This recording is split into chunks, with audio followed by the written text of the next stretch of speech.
Sir, sir, you need to stop right there. Marcus didn't stop walking. He had the blueprints under his arm and a coffee in his hand, and he was late for a structural inspection on the 4th floor. He had walked through this lobby 214 times in the past 3 years. He knew which tile near the elevator cracked last spring and hadn't been replaced yet. He knew that the ventilation system on the east wall was 6 inches off from the original drawings because the subcontractor had misread the spec sheet. He had no idea the man behind him had his hand on a radio. I said, "Stop. Stop right now." Marcus turned. The officer was young, maybe 26, 27, with the kind of posture that comes from 6 months of authority and nothing before it. His name tag said Briggs. His hand was already moving toward his belt. "Is there a problem, officer?" "Yeah, there's a problem. I've been watching you walk around this lobby for 10 minutes and nobody signed you in. This is a secure facility. You don't belong here." Marcus looked at the lobby, looked at the front desk where his name, M. Henry, was written on the visitor log in permanent marker, because the receptionist Donna had been writing it that way every week for 3 years. Looked at the security camera in the corner that his company had specified, sourced, and installed. "I'm Marcus Henry. I have a meeting on 4. I'm going to need to see your ID, and I'm going to need you to come with me." "I have an ID. I also have a meeting in 11 minutes. Briggs stepped forward. He was close enough now that Marcus could see the slight flush in his neck, the way his jaw had set. "Sir, I'm not asking again." Marcus shifted the blueprints to his other arm. He pressed the button on his phone screen, quietly, with his thumb. His voice recorder was already running. He had no idea, because the black man he just accused of trespassing in this building was the man who designed it, financed it, and holds the deed. And in 47 minutes, Officer Briggs would be standing in the same lobby, without his badge, without his radio, and without a single person willing to walk him out the front door. But this story doesn't start here. Rewind 14 months. Marcus Darnell Henry, 54 years old, was finishing the last walkthrough of the Crestfield Municipal Complex, a $38 million, 6-story mixed-use structure in the heart of downtown that he had spent 4 years designing, financing, and building from the ground up. Henry & Associates, the firm he founded in 1997, with $40,000 in savings and a second-hand drafting table, had become the largest black-owned architecture and development firm in the state. 312 employees, 16 completed municipal projects, 6 currently under construction. The Crestfield building was the biggest.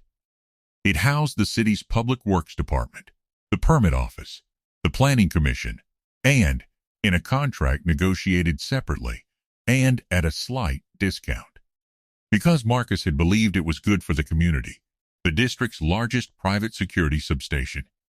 Badge 17, they called it. 42 officers, 3 shifts, the main operations hub for the eastern quadrant of the city. Marcus had given them the bottom floor at $4 per square foot below market rate, because the deputy commissioner had asked, and because Marcus believed, still, in the idea that private security and the community could occupy the same building without one making the other afraid. He kept that belief in a drawer in his chest, carefully folded. He took it out less often than he used to. His office was on the 6th floor. His name was on the lease, on the deed, on the liability certificate, and on a small bronze plaque beside the main entrance that his project manager Diane had installed as a surprise on opening day. Marcus had asked her to move it twice. She kept putting it back. He had eventually stopped asking. On the dresser in his home office stood a photograph that Marcus looked at every morning, without exception. A younger man, 22 years old, first day at the architecture program at Howard University, wearing a tie that was slightly too short, standing next to an older man in paint-stained work clothes, with enormous hands and a smile that had cost him something. His father, Raymond Henry, had worked 31 years as a maintenance worker for the city. He had cleaned the buildings Marcus would one day build. He had died 14 months before Crestfield opened, in a hospice room with a window that looked out onto a parking structure Marcus had not yet started designing. He never saw the finished building. Marcus had put his name in the cornerstone anyway. Raymond Henry. Who made all of this possible? On the morning of the incident, Marcus had no reason to believe the day was anything other than routine. He had a structural review at 10, a lunch meeting with a city councilwoman about a new project, and a call with his insurance broker at 3. He had parked in the lot, his lot, technically. His company held the lease, grabbed the rolled blueprints from his back seat, picked up a coffee from the cart on the corner, and walked toward the building he had designed. He was wearing a quilted vest over a blue work shirt. His ID badge was clipped to the vest. His name was on the lobby log. He had walked through those doors 214 times. He had no idea that Officer Briggs had been having a bad morning, had been having a bad month, and had decided that morning that he was going to start enforcing the visitor sign and protocol strictly, which he had never bothered to enforce before, which existed on paper in a policy manual that had been written, revised, and filed away without ceremony. Officer Kyle Briggs had been with Badge 17 for 8 months. He had completed his basic training with marks in the upper third of his class. He had a commendation already, filed after an incident in October in which he had detained a man who turned out to be loitering near a stolen bicycle. The commendation had been signed by his watch commander, Lieutenant Gerard Paulson, who had been with the substation for 11 years and who had once described himself in an internal newsletter as old school, and proud of it. Briggs had 3 complaints on file. All 3 had been filed within his first 6 months. All 3 involved black men. 2 had been dismissed as insufficient evidence of misconduct. The 3rd was still marked as under review. The officer assigned to review it was Lieutenant Paulson's brother-in-law, Detective Frank Calloway, who had more pressing things to do. Kyle Briggs was not a monster. He was a man who had been hired, trained, supervised, and commended by a system that had never once told him he was wrong. Marcus went with him. That was the thing that would be replayed later, the footage from the lobby camera, Marcus's face, the absolute stillness of it. He went with Briggs to the small security anteroom off the main lobby. He set his blueprints on the table. He placed his coffee carefully on the corner. He sat in the chair that was offered to him. Briggs radioed the front desk. Unidentified male, no sign in. Holding for verification. I am verified, Marcus said. My name is in your log. Sir, I'd appreciate it if you'd let me handle the verification process. I'm happy to let you handle it. I'm also telling you that my name is written on the visitor log at the front desk, that I have an appointment on the 4th floor in 7 minutes, and that this room appears to be approximately 12 inches narrower than the specifications called for. Briggs looked at him. What? The room. The dimensions are off. There was supposed to be a pass-through on the west wall. Someone removed it during construction. I've been meaning to find out who approved that change. Sir, I need you to focus. Marcus folded his hands on the table. He looked at Briggs with the expression of a man who has learned to make patience feel like a choice rather than a capitulation. I'm completely focused, Marcus said. I'm also an attorney's call away from a situation you are going to spend the next 2 years explaining. Briggs reached for his radio again. I'm going to need backup here. Potentially disruptive detainee. I'm sitting still. Sir, I need you to be quiet. Marcus went quiet. He pressed his thumb against the screen of his phone again. Still recording. 39 minutes.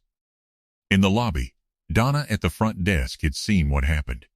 She had been watching from behind her desk with the look of someone witnessing an accident that was still unfolding.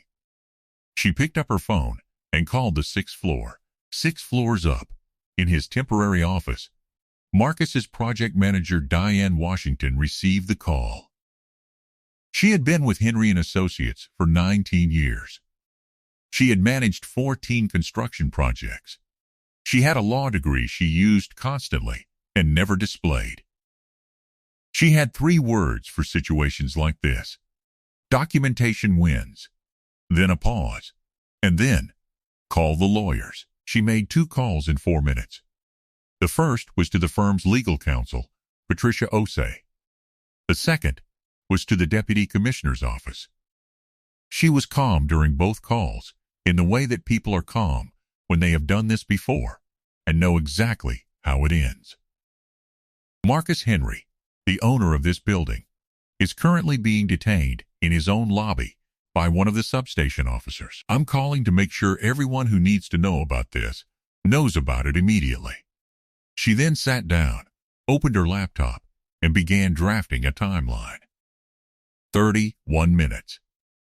In the anteroom, 2 more officers arrived. One of them, Officer Reyes, 5 years on the job, looked at the blueprints on the table and then looked at Marcus, and his expression shifted slightly. Something in the architecture of his face said he knew something Briggs didn't. He didn't say anything. He stood against the wall. The other officer, a woman named Caskey, who had been on the job 3 years, stood near the door and made the mistake of smiling at something Briggs said under his breath.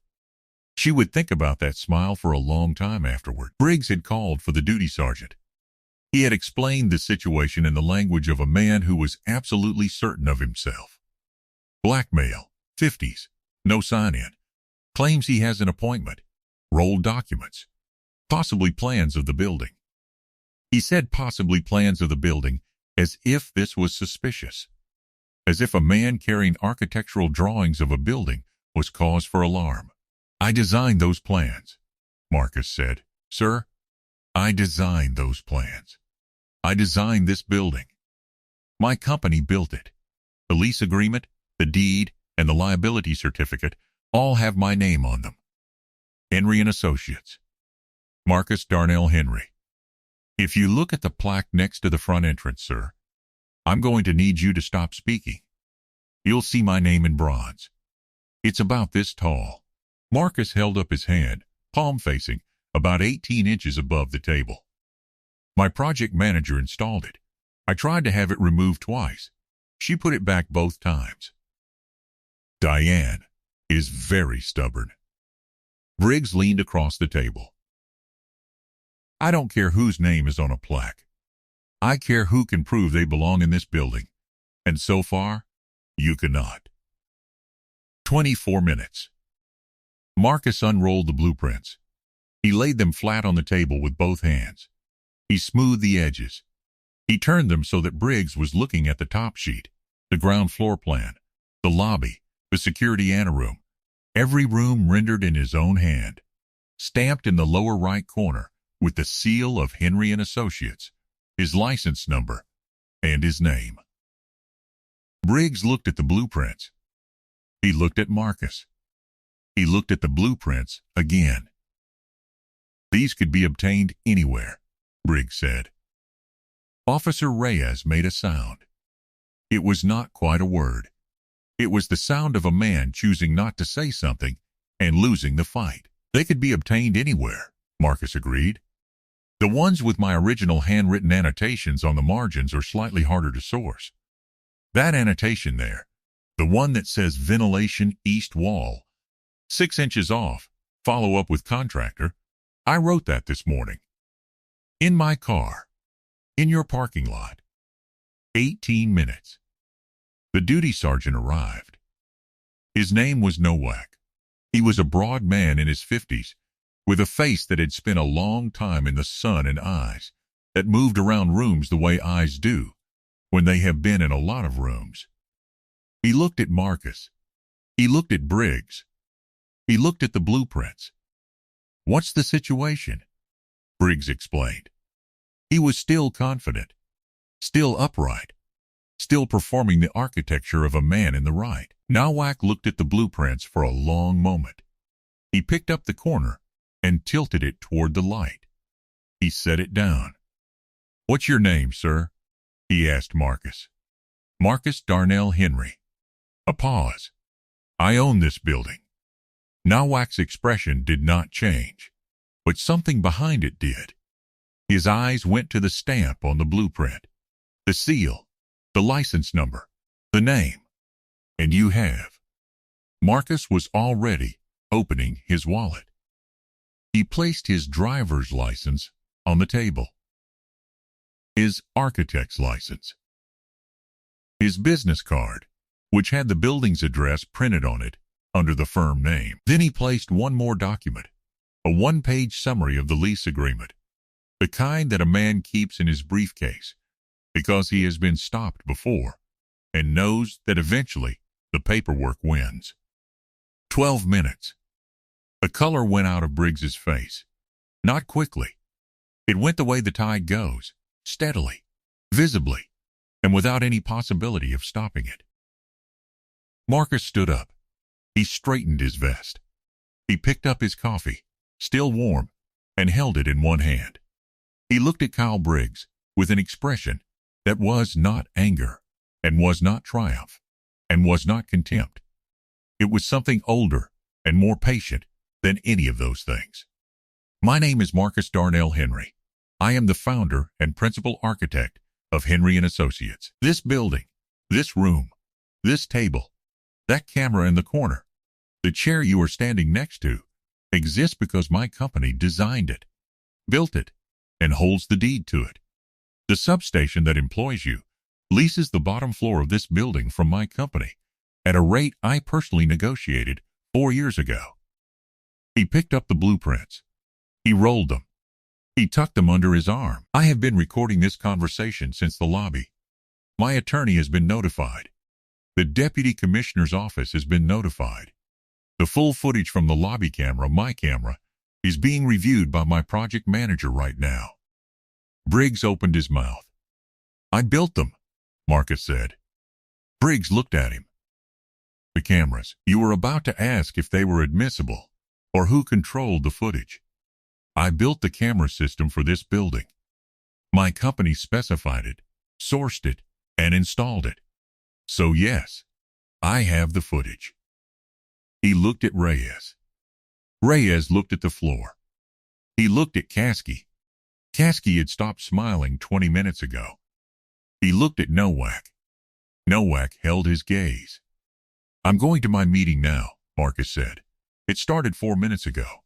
I'll be late, which I'm not accustomed to." He picked up his coffee. He walked to the door. He stopped with his hand on the frame. He didn't turn around. "Officer, you asked me why I didn't say who I was immediately. When you stopped me in the lobby, why I didn't just say I owned the building. The room was very quiet, because the next person you stop in that lobby won't own the building, and they will deserve exactly the same dignity I do. The minute I have to announce what I built in order to be treated like a human being, we've already lost the argument." He walked out. By 3 o'clock that afternoon, Patricia Osei had filed a formal complaint with Badge 17's Oversight Board and sent courtesy copies to the City Solicitor's Office and the Civil Rights Division of the State Attorney General. The complaint was 47 pages.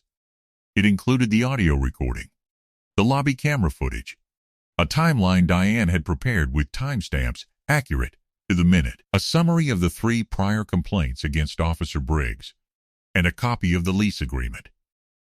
The Oversight Board opened a review within 6 hours. It was the fastest they had opened a review in 11 years. The deputy commissioner, who had received Diane's call that morning, had made a second call of his own in the afternoon. He was not subtle about his feelings. By the following morning, the review had escalated to the city's Contract Oversight Office. The contract between the city and Badge 17's parent company, Security Solutions Group, a regional firm with 17 municipal contracts, included a clause on page 31 requiring all substation personnel to complete sensitivity and de-escalation training annually. Kyle Briggs had not completed the training.